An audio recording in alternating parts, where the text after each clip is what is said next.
Bom dia. Medidas em mapas. Empresa situada juridicamente em Fortaleza, que tem seu perfil de trabalho, além de levantamento topográfico, georreferenciado, laudo de avaliação de imóveis, plano diretor de desenvolvimento urbano, revisão diária para IPTU,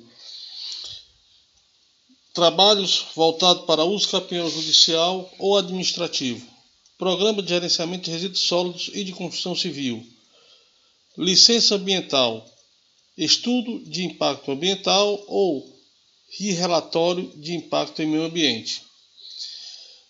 Viemos aqui nesse momento trazer uma situação surgida em 2007, que é o extrajudicial inventário, ou inventário extrajudicial.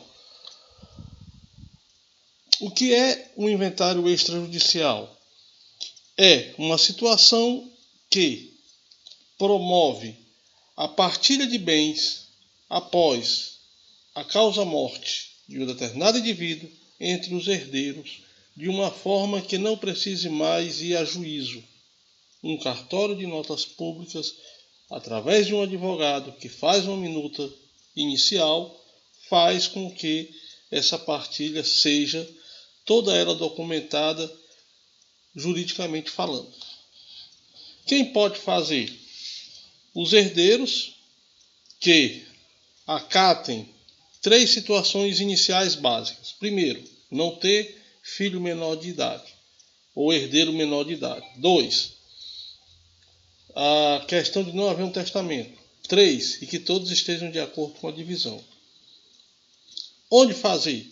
Contratando um advogado, de preferência que tenha especialidade na área, vai ao cartório de notas e lá se estabelece todo o processo do inventário extrajudicial.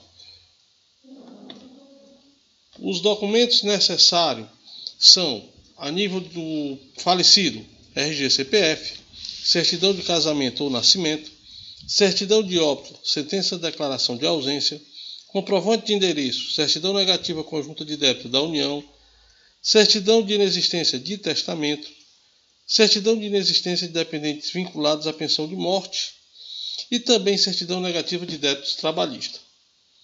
Os documentos do cônjuge companheiro, RG e CPF, certidão de união estável, certidão de casamento. Os documentos dos herdeiros, RG e CPF, certidão de casamento ou de nascimento, certidão de união estável, sentença e escritura. Sentença declaratória de filiação. Todos esses documentos, eles têm que estar de acordo com a normativa que a lei prevê. Para quê? Para que não haja, digamos assim, um empecilho que atrapalhe o processo do inventário extrajudicial. Em relação aos bens, nós temos documentos dos automóveis ou joias, extratos bancários, documentos de veículos, tabela FAIP, que é a tabela que direciona os preços automobilísticos, notas fiscais, tanto para os bens e joias. Se pessoa jurídica, certidão da junta comercial ou do cartório de registros civis de pessoa jurídica. Documentos dos imóveis, certidão de matrícula atualizada, certidão negativa de débitos imobiliários, certidão de valor venal, que tem o valor venal à referência. Documentação dos imóveis rurais, certidão de ônus expedidas pelos cartórios de registro de imóveis competente e atualizada, cópia autenticada dos últimos 5 anos referente ao Imposto sobre a Propriedade Territorial Rural, ITR, ou certidão negativa de débito emitido pela Receita Federal, cadastro de imóvel rural expedido pelo Instituto Nacional de Colonização de Reforma Agrária, INCRA, se houver documentos dos imóveis urbanos, certidão negativa de ônus do cartório de registro de imóveis competente, certidão negativa expedida pelo município sobre o pagamento de imposto e, por último, no caso de condomínios, declaração de inexistência de débitos condominais.